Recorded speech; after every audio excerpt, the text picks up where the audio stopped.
اللہ تعالیٰ نے ایک چیلنج دے دیا، اگر تمہیں ہمارے نازل کردہ کتاب کے اندر کوئی شک و شبہ ہے تو اس کے مثل کوئی صورت لے آؤ اور اپنے دوسروں کو بھی بلا لو جو تمہاری مدد کر لیں اگر تم اپنے دعوے میں سچے ہو۔ رسول اللہ صلی اللہ علیہ وسلم امی تھے۔ یہ بھی ایک مسئلہ اس بیچ میں چل رہا ہے کہ رسول اللہ صلی اللہ علیہ وسلم کو امی کہنا یہ رسول اللہ صلی اللہ علیہ وسلم کی نعوذ باللہ توہین اور تحقیر ہے۔ پریشانی یہاں سے پیدا ہوئی ہے کہ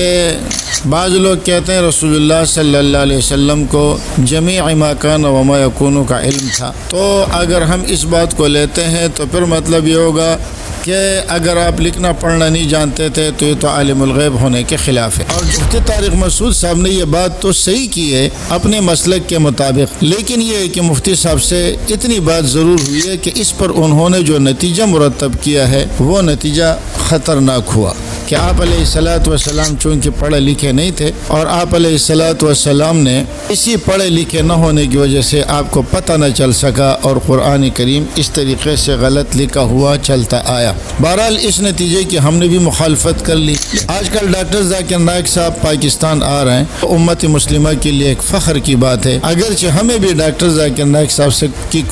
کچھ باتوں سے اختلاف ہے، مگر یہ ہے کہ عمومی طور پر اگر دیکھا جائے تو اس شخص نے جو خدمت کی ہے اور کر رہے ہیں عالم اسلام کے لیے تو شاید اس کی مثال پیش کرنے سے دنیا عاجز آ جائے، تو اس لیے اس موضوع کو اور نہ اچھالا جائے، مفتی طارق مسعود صاحب تک ہی بات محدود رکھی جائے، ورنہ اگر اس مسئلے میں امی کے معنی میں بھی اس قدر آگے بڑھیں گے تو اس میں بہت سارے لوگ زد میں آ جائیں گے۔ بہرحال اس کو تعصب اور فرقواریت کی ہوا نہ دی جائے، اور جو کسی کا مسلک ہے وہ اپنے مسلک پہ عمل کرے، لیکن اپنا مسلک دوسروں کے اوپر مسلط نہ کیا جائے۔ اپنا مسلک دوسروں کے اوپر اس طرح مسلط کیا جاتا ہے کہ آپ کے مسلک کے خلاف اگر کوئی بات آ جائے تو بس ہم اسے مرتد اور کافر اور بے ایمان کہنا شروع کر دیں۔ میں نے اس سے پہلے بھی اس پر ایک ویڈیو بنائی ہے کہ اس مسئلے میں ایک دوسرے کے ساتھ مناظرانہ رویہ نہ رکھا جائے۔ بسم اللہ الرحمن الرحیم وَإِن كُنتُم فِي رَيْبٍ مِّمَّا نَزَّلْنَا عَلَىٰ عَبْدِنَا فَأْتُوا بِسُورَةٍ مِّن مِّثْلِهِ وَادْعُوا شُهَدَاءَكُم مِّن دُونِ اللَّهِ إِن كُنتُم صَادِقِينَ۔ صدق اللہ العظیم۔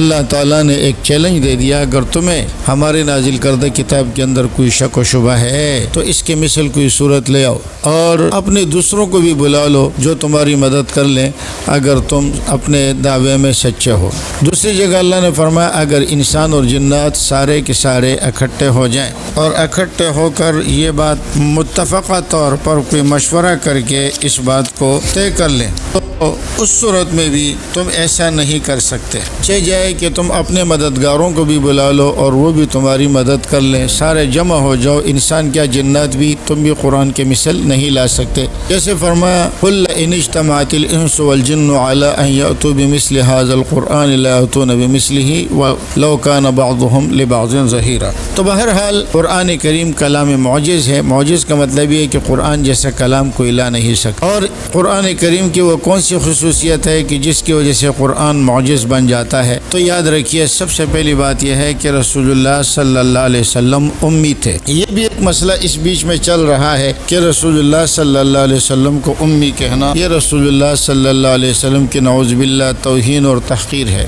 پریشانی یہاں سے پیدا ہوئی ہے کہ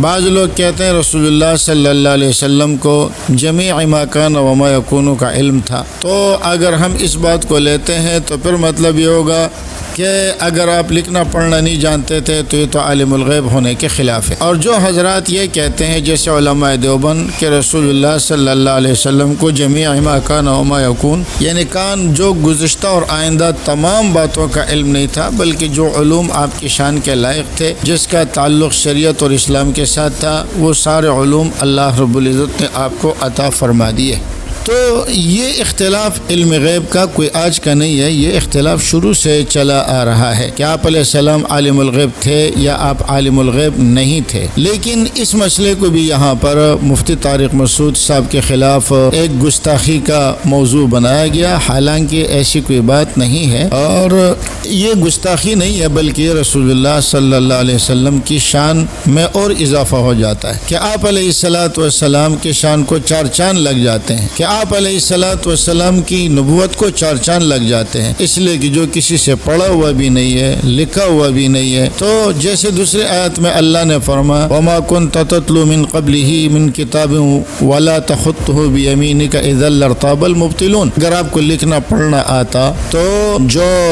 باطل لوگ فرقے ہیں، جماعتیں ہیں جو آپ کی نبوت کو نہیں مانتے، وہ شک میں پڑ جاتے۔ تو اس لیے آپ علیہ الصلوۃ والسلام امی تھے تاکہ آپ پر یہ الزام ہی نہ لگ سکے کہ آپ کہیں سے لکھ کر پڑھ کر آئے ہیں۔ تو بہرحال مفتی طارق مسعود صاحب نے یہ بات تو صحیح کی ہے اپنے مسلک کے مطابق، لیکن یہ ہے کہ مفتی صاحب سے اتنی بات ضرور ہوئی ہے کہ اس پر انہوں نے جو نتیجہ مرتب کیا ہے وہ نتیجہ خطرناک ہوا کہ آپ علیہ الصلوۃ والسلام چونکہ پڑھے لکھے نہیں تھے، اور آپ علیہ الصلوۃ والسلام نے اسی پڑھے لکھے نہ ہونے کی وجہ سے آپ کو پتہ نہ چل سکا اور قرآن کریم اس طریقے سے غلط لکھا ہوا چلتا آیا۔ بہرحال اس نتیجے کی ہم نے بھی مخالفت کر لی، لیکن رہی یہ بات کہ آپ علیہ الصلوۃ والسلام پڑھے لکھے نہیں تھے اور اس پر اتنا زور لگانا یہ رسول اللہ صلی اللہ علیہ وسلم کی توہین ہے، یہ فضول والی چیزیں ہیں۔ اس کی وجہ یہ ہے کہ یہ ایک